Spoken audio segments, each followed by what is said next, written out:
Hey guys, what's up? It's Alec Torelli. Welcome back to my YouTube channel. In this video, we're going to talk about how to never be late again. But first off, if you're new to this channel, this is the channel where I share lessons I learned from life and mainly poker that apply towards life and business. So if you want some more of that content, hit that like and subscribe button because new content is coming your way every single week. This is not something I could take credit for, right? How to never be late again is not something I could take credit for, but it is something I learned in an interaction I had via email with Ramit Sethi. So I met him the night before at a party and in New York City, and we exchanged information and started talking via email, and we agreed to meet up for coffee. And so I'm like, if you're like most people, like typically when you do something like this, especially in a city like New York or LA, it's easy to be late, right? It's easy to be like, okay, let's meet at 12:30, but then, traffic or the subway or whatever, and then you're late, and then, inevitably people typically use excuses like, oh, I'm late because of this. It's like, no, it's your own fault. You're late because you didn't get there on time. You could have got up earlier. You could have left earlier.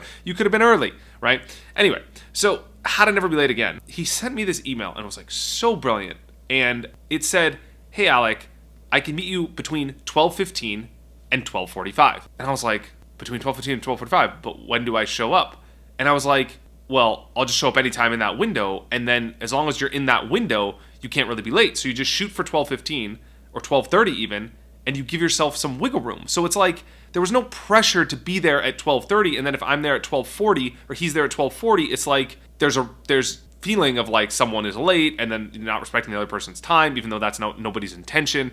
But that never happens because you're in a window. Everyone, it's kind of implying like, hey, look, entertain yourself at the coffee shop. I can send emails or post on social media or do something. He can do the same thing. And it's like you can use this simple strategy to never be late again. So I've used this in my life where I'm like, hey, I usually give 15-minute windows. 30-minute windows that's pretty gangster, but I usually do 15 minutes because I feel like, okay, if I'm, I shoot for the former end of the window. So I say, hey, look, I'll be there between 12:45 and 1, and I always, in my mind, I know I have to be there at 12:45, so I aim to be there at 12:45, and then if I get there late, I'm still on time. It's magic, and I've used this. So anyway, Ramit, if you're watching, thank you so much.